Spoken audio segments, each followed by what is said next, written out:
ঈশ্বর দিতে দাদি ও নাতনির সাথে যে ঘটনা ঘটেছে সেটা খুবই লজ্জাজনক এবং এটা জাহিলি যুগটাকেও হার মানিয়েছে।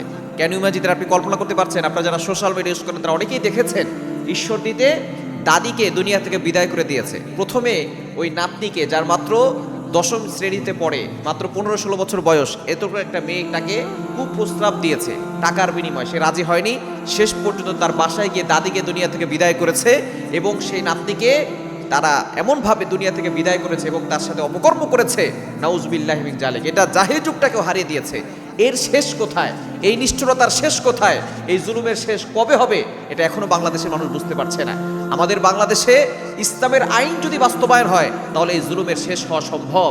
যদি বাংলাদেশে কোরআন দিয়ে শাসন করা হয় তাহলে একটা এরকম ধর্ষণকারীকে যদি দুনিয়া থেকে বিদায় করে দেওয়া হয়, পৃথিবীর বাংলাদেশের মানুষের সকলের সামনে যদি তাকে এমনভাবে পাথরের আঘাত করে দুনিয়া থেকে বিদায় করে দেওয়া হয়, তাহলে দেখবেন আস্তে আস্তে এই ধর্ষণ বন্ধ হয়ে যাবে। কেননা যারা অপকর্ম করে তারা কিন্তু মনে করে যে আমার বিচার হইতে হইতে আরো 50 বছর লেগে যাবে, আমি 50 বছর দুনিয়াতে বেঁচে থাকতে পারবো। এজন্য বাংলাদেশের এই অপকর্মগুলো, এই অনৈতিক কাজগুলো বন্ধ হচ্ছে না।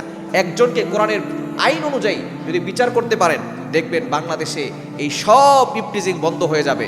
নারীদেরকে যে অত্যাচার করা হচ্ছে এগুলো বন্ধ হয়ে যাবে, কেননা কোরআনই হচ্ছে একমাত্র সুন্দর সমাধান।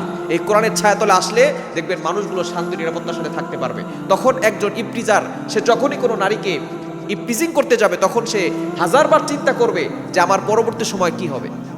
তখন তার ব্রেনে সিগন্যাল দিবে যে আমি যদি এখন এই কাজটা করি তাহলে পরবর্তী সময় আমাকে দুনিয়া থেকে বিদায় হতে হবে। এজন্য নতুন করে বাংলাদেশে অবশ্যই এই কোরআনের এই বিধানটা চালু করেন। যারা নারীদের সাথে অপকর্ম করবে, যারা নারীদের ইজ্জত নিয়ে টানাটানি করবে, তাদেরকে কোরআন দিয়ে শাসন করা হবে, কোরআন দিয়ে ব্যবস্থা নেওয়া হবে। তাহলে দেখবেন আগামীর বাংলাদেশটা হবে সুন্দর বাংলাদেশ। এরকম ঘটনা আর ঘটবে না। দেখবেন বাংলাদেশের মানুষ, বাংলাদেশের নারীরা সুন্দর